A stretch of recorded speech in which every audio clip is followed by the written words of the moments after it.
Hi guys, this is Dave and welcome back to Orchids in Fynbos. In this episode we explore some of the wild orchids in the Darling region from our trip last spring. This is a typical site of the field that you will see in Darling and the type of habitat that these orchids live in. You need to keep your eyes peeled to the ground so that you do not miss anything.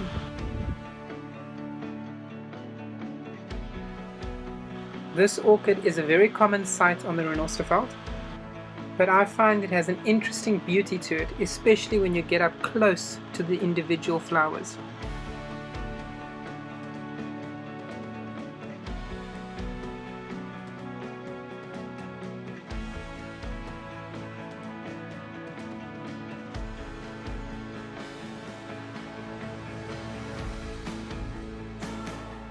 The flowers occur between September and October, and as with a number of the Renosterveld orchids, are pollinated by oil-collecting bees.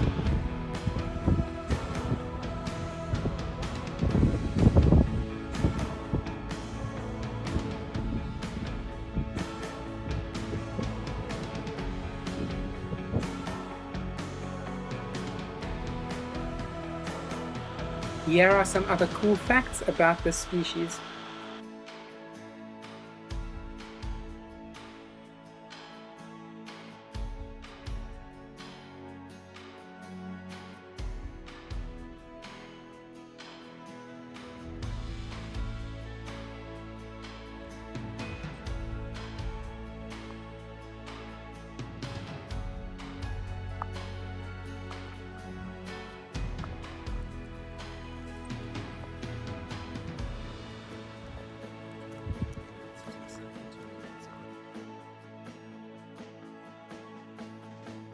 Now here is a species that I am excited to share with you. This was the first time I saw this orchid and it is super tiny. We are talking about probably the size of half my finger.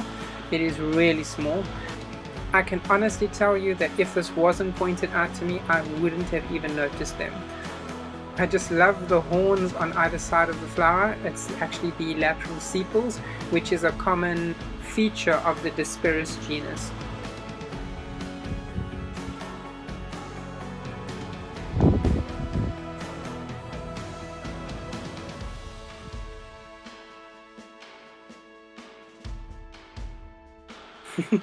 And now this looks like a profile shot of two aliens. This species is very interesting.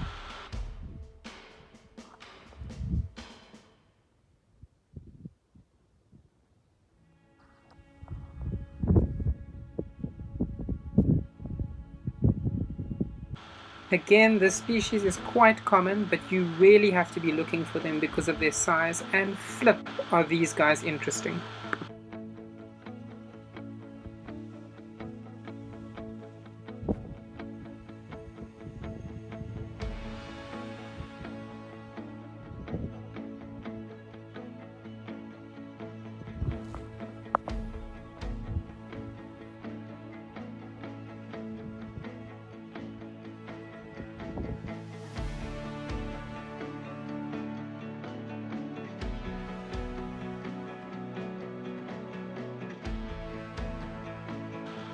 Again, here are some cool facts about this orchid.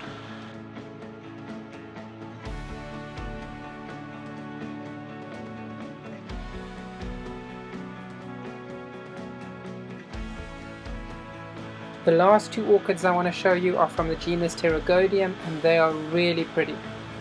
The first species we'll look at is Pterygodium catholicum. Again, the orchid is pretty common and has a very interesting soapy fragrance. A soapy and pungent fragrance seems to be quite common amongst the Renosterveld orchids.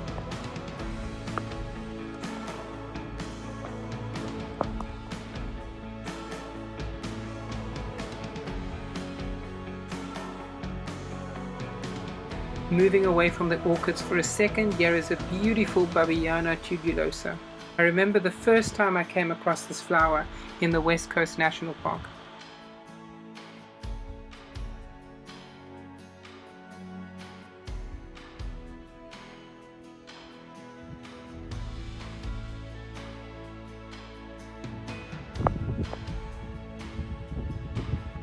Look at the flashy red color on these petals.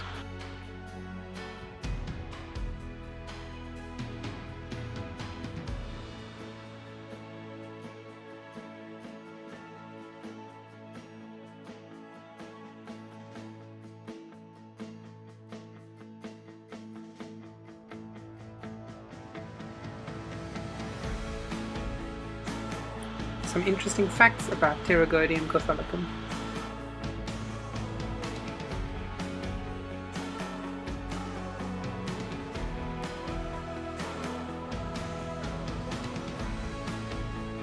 And the last orchid that I'm going to show you today is the Pterygodium alatum. This was the first Pterygodium species I was introduced to right here in this same location. This species has a mild but absolutely beautiful fragrance.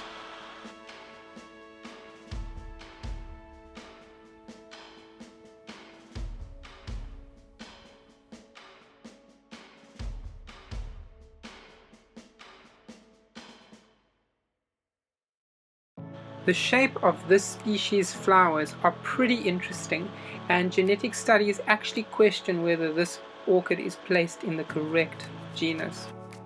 Here are some facts about Pterygodium alatum.